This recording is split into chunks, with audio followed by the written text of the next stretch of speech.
Eppi, the Part 1, Call from Outer Space. This is an interactive adventure game for the entire family. This is a game where you're going to go through and go back through page to page to page, trying to figure out, it's kind of like a point-and-click adventure. Now, this is not the first one of these games that's ever been made from Lookout Games. They made a series for adults about breaking out of a prison. This one here is a ghost who is haunting a family in a, Casper the Friendly Ghost sort of vibe. Let me show you how it plays, and I'll be back. So players are playing through this book. In the front here are spots where cards are held and other things. At the beginning, you have the rules, and you'll notice that some of the things, and a lot of things in this book, require to use this thing you used to get out of a cereal box to read words on it.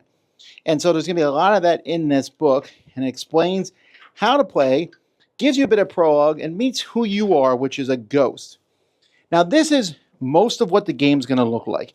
It's going to have this sort of interaction that you're going to be moving around and talking to different people. And what you'll do is you'll have cards. So you'll start with a card. You'll put this card up next to some of these letters here. And you look at the top arrow here, which is J1, and the bottom arrow, which says W6. I then go over here. Is J1 W6? Yes, it is. And then I go there and I can read that. If it's not there, I can't put that combo together. And you'll find all sorts of various items and things that you can do. And in fact, you can put various items together over the course of the game and try to see if that works. And for that, the game comes with this extra thing, and that's for if you find items and put them together. The game also has a map of the house. And you're just going to keep going forward and forward. Occasionally, the game will have you go and talk to somebody, and it will show you a whole conversation. Here he's talking to Grandma. Here he's talking to Benji. But other than that, you're going to go from room to room. Now, occasionally, something will permanently change.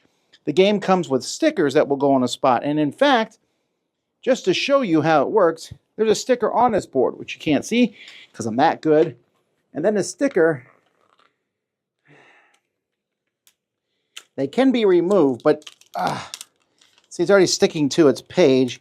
You can put it back on the card, although it's not easy. So it is kind of if you're going to use these stickers, it is sort of a one-use game. As you can see, it's already curling up, and that's me using that sticker one time. You'll go from room to room. You see this goes to room 5. So then I would go over here to page 5. Oh, I'm in the bathroom now.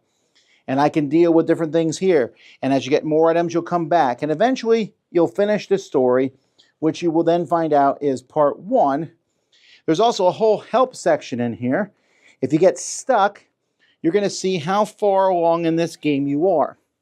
And the way you can tell is if you're far along in this game is, at different various points, it will tell you to check off something on here. And in fact, if you check off all of these, you get to something else. You'll find out what it is. But if you check off E3, later on it will say, you might get to a spot and it'll say, if you have E3, do this. If you don't, do this. And then if you don't have a certain letter, like, oh, I'm missing E6, then I read 19. And this will give you some help, and it will tell you some tips and then give you an exact solution. So you should never be completely stuck. And you just play until you get to the solution, and that's how you play. I'm giving Eppi a 7. But I want to give that with some caveats. First of all, the sticker thing is a really bad idea. Now you notice when I put mine, I said it's the first time. That's because what we did when we played, I had already heard about the sticker thing from my co-host from the podcast, Eric Summerer. So we did not stick them on completely. We just put the stickers in the pages. Now they slid out and everything, but it was a little janky in how it worked, but it worked. So I don't love the stickers. The other thing I don't love, I think, is the story, and I think that's because it was translated and from another language. And I'm just guessing here. There's some wonkiness to the story. There's things and phrases that they say sometimes. I'm like, is this for kids? It doesn't feel. It's just a weird turn of pace. Now that's all minor. The rest of it makes sense. The help system is good. I'm glad it's there because we used it several times. But we got through most of this. Me and my son, through the course of, 4 days, we played through this whole thing. And he was very excited to get it out, to play it, to put things together. You know, the game does that thing that point-and-click adventures do where they're like, here's something that you get at the beginning of the adventure. You're not going to use that for a while. And every time he'd be like, when are we going to use this? When are we going to use this? So that when you do use it, you're like, yes. There's not very many red herrings in this one as opposed to the last book that this company did. There are some, though, and it was a little weird to explain that to my son. Didn't quite grasp the concept of red herrings. Like, they just put that in the game to be funny, but it's not funny. Yeah, I get it. But the story itself, it's charming. Like I said, there's a little bit of wonkiness, I think, probably for translation issues.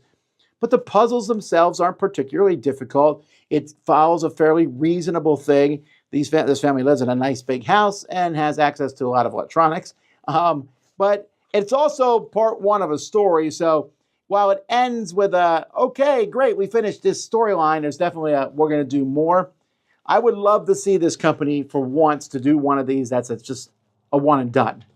You know, because then I could sell them, you know, to people more easily. Like, hey, get this. This one's fine, but there's going to be another part of a story, and I bet there's going to be a 3-part story to this. It says 5 to 8 hours on here, which I think is legit. Me and my son probably spent around that much time in there. So if you want kind of an escape room game, just realize because of those stickers, it's not going to be particularly something that you can sell to somebody else. I don't have a good option to fix those stickers. In the original game, they were just cards, and they slid off the page, like I said. You could put pouches on the page, I suppose, to put the cards in. There's no real good solution, but unfortunately, that does mean you're going to just play it once. But it is a really great experience, too. So there's a lot of different things in here. Hopefully by now you know if you're interested or not. That's Eppi.